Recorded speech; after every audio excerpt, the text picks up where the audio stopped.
ശബരിമല സ്വർണ്ണക്കൊള്ള ഒരു well designed തട്ടിപ്പായിരുന്ന കൊള്ളയായിരുന്നു എന്ന് വെളിപ്പെടുത്തുന്ന ദിനങ്ങളാണ്. തന്നോടൊപ്പം കളവിന് കൂട്ടുന്ന കൊള്ളസംഘത്തെ വെളിപ്പെടുത്തുന്നതും പ്രധാന പ്രതി ഉണ്ണികൃഷ്ണൻ പോറ്റിയാണ്. തട്ടിപ്പിൽ പങ്കജ് ഭണ്ഡാരിയുടെയും സ്മാർട്ട് ക്രിയേഷൻ സിഇഒയുടെയും ജ്വല്ലറി ഉടമ ഗോവർദ്ധന്റെയും പങ്ക് വെളിപ്പെടുത്തിയതും ഉണ്ണികൃഷ്ണൻ പോറ്റി എന്ന SIT വ്യക്തമാക്കി.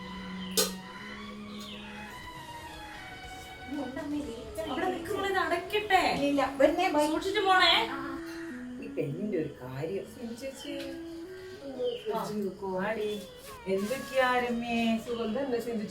കാണാനില്ലല്ലോ. ഞാൻ ഇവിടെയൊക്കെ തന്നെ ഉണ്ട്. മോളെവിടെ പോയി? മോള് പോയില്ലേ? പിന്നെന്താ, ഇലക്ഷൻ ഒക്കെ ആയില്ലേ? ഞങ്ങൾക്ക് തന്നെ കുത്തണം കേട്ടോ മോളെ പ്രാവശ്യം. കുത്തുന്ന കാര്യമൊക്കെ അവിടെ നിൽക്കട്ടെ. എന്റെ മോളിപ്പോ എങ്ങോട്ടാ പോയത് നീ അറിയോ? കോഴിക്കോട് മെഡിക്കൽ കോളേജിലേക്ക്.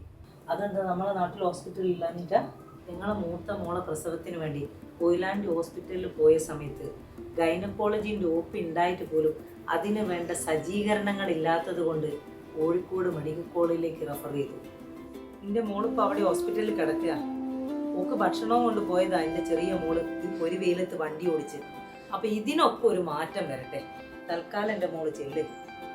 ഒട്ടുന്ന കാര്യമൊക്കെ ശരി സിന്ധു ചേച്ചി, പറഞ്ഞിട്ടൊരു കാര്യമില്ല.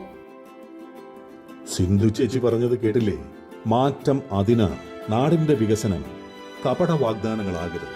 വികസനം യാഥാർത്ഥ്യവും സമഗ്രവുമാകണം. അതിന് UDF കൊയിലാണ്ടിയുടെ സമഗ്ര വികസനത്തിന് UDF സ്ഥാനാർത്ഥി അഡ്വക്കേറ്റ് പ്രവീൺ കുമാറിന് വോട്ട് ചെയ്ത് വൻ ഭൂരിപക്ഷത്തിൽ വിജയിപ്പിക്കും. നാടിന്റെ വികസനം UDF-ലൂടെ.